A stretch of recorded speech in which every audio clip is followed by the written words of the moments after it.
دعا کے بعد کیا کرنا چاہیے؟ What should do after praying؟ خدا ان میں مسرور رہ اور وہ تیرے دل کی مرادیں پوری کرے گا۔ اپنی راہ خداوند پر چھوڑ دے۔ زبور 37 چوتھی آیت۔ خداوند یسوع مسیح کی سلامتی ہمیشہ آپ پر قائم رہے۔ آپ جس طرح کا ماحول اپنی زندگی کے لیے بنائیں گے وہ آپ کی دعاؤں کے فوری جوابات لاتا ہے۔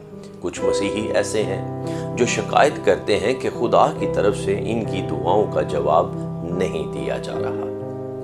وہ کیسے جانتے ہیں یا کس نے آپ کو بتایا کہ خدا کی طرف سے آپ کی دعائیں قبول نہیں ہو رہی ہیں؟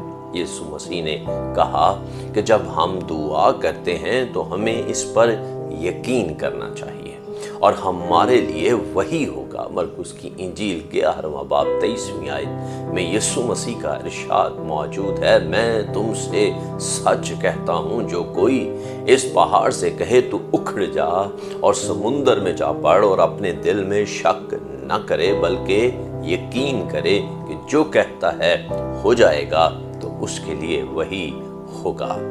اس طرح جو لوگ دعا کے بعد شکایت کرتے ہیں ان میں بے یقینی کی علامات ظاہر ہوتی ہیں، اور آپ کی دعا کے بعد جو کچھ خدا شروع کرتا ہے ہماری بے یقینی اسے متاثر کرتی ہے، اور اسی وجہ سے ہم خدا کی طرف سے جواب کو حاصل نہیں کر پاتے۔ جب آپ دعا کرتے ہیں تو آپ اس کے بعد یقین کریں کہ آپ کو وہی مل گیا جس کے لیے آپ نے دعا کی ہے، اور آپ اپنے آپ کو خداوند میں مسرور رکھیں، اس کی ستائش کریں، اس کا شکر ادا کریں، اس میں خوشی منائیں اور دعاؤں کے جوابات کے لیے وہ خوشگوار ماحول پیدا کریں، اور جواب ظاہری طور پر آپ کے سامنے ہوگا۔ دعاؤں کے جواب دینے والے خداوند کی تعریف ہو۔ بس دعا کے بعد ہمیشہ یقین کریں جو مانگا ہے وہی ہو جائے گا۔ آمین۔ عزیزو، پلیز ہماری مدد کریں تاکہ یہ پیغام میکسیمم لوگوں تک پھیلے اور زیادہ سے زیادہ لوگ برکت پائیں۔